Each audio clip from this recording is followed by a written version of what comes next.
حضرت خواجہ عبید اللہ احرار رحمہ اللہ جب ہرات میں تھے تو ان پر سخت افلاس کا عالم تھا۔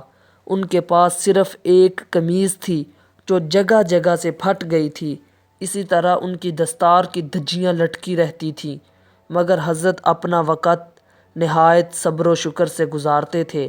کبھی کبھی وہ حضرت قاسم تبریزی رحمہ اللہ کی خدمت میں حاضر ہوتے جو ہرات میں ہی مقیم تھے اور بڑے خدا رسیدہ بزرگ تھے۔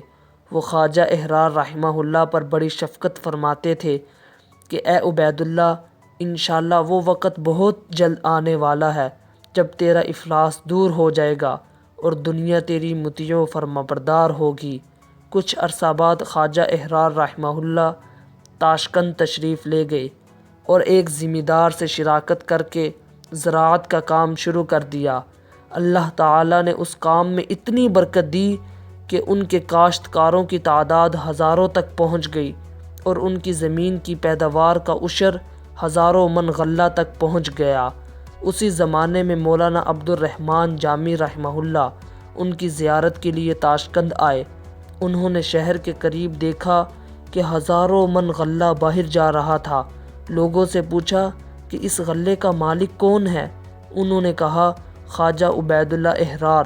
یہ سن کر ان کے دل میں خواجہ صاحب سے بدظنی سی پیدا ہو گئی کہ میں تو ان کے فقر کا چرچا سن کر آیا ہوں، لیکن وہ تو دولت میں کھیل رہے ہیں۔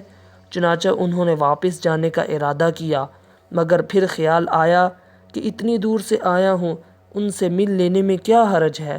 اسی خیال سے خواجہ صاحب کی خانقاہ میں پہنچے۔ آپ وہاں موجود نہیں تھے۔ مولانا جامی رحمہ اللہ بہت تھکے ہوئے تھے۔ خواجہ صاحب کے انتظار میں لیٹ گئے اور بہت جلد نیند کی آغوش میں پہنچ گئے۔ خواب میں دیکھا کہ حشر کے میدان میں ہیں اور ایک شخص ان سے اپنا قرض طلب کر رہا ہے، لیکن ان کے پاس کچھ نہیں ہے۔ چنانچہ وہ ان کو دوزخ کی طرف گھسیٹنے لگتا ہے۔ اسی اثناء میں خواجہ عبید اللہ احرار رحمہ اللہ تشریف لاتے ہیں اور ان کا قرض اپنی جیب سے ادا کر کے رہائی دلاتے ہیں۔ اس کے بعد مولانا جامی رحمہ اللہ کی آنکھ کھل گئی۔ دیکھا تو خواجہ احرار رحمہ اللہ ان کے پاس بیٹھے ہیں اور فرما رہے ہیں کہ میرا مال اسی لیے ہے کہ تجھ جیسوں کو قرض سے نجات دلاؤں۔ مولانا جامی رحمہ اللہ حیران رہ گئے۔